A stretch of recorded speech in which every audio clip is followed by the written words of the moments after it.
Janmashtami special তালের ফুরুলি। ওপরটা হবে মুচমুচে আর ভেতরটা হবে নরম। তালের ফুরুলি ভাজবো আর খাবো গরম গরম।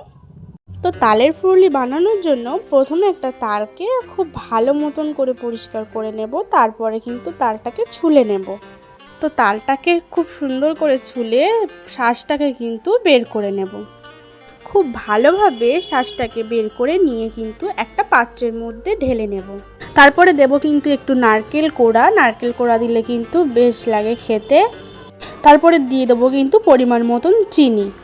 তারপরে এখানে দেব সুজি। তো সুজির পরিবর্তে কিন্তু চালের গুঁড়ি দিলেও হয়। তো সুজিটাই ছিল, দিয়ে দিলাম। আর দিয়ে দিলাম কিন্তু একটু স্বাদ মতো মৌরি। তো তারপরে একটু আটা মিশিয়ে কিন্তু ভালোভাবে ব্যাটারটা আমার তৈরি করা হয়ে গেছে।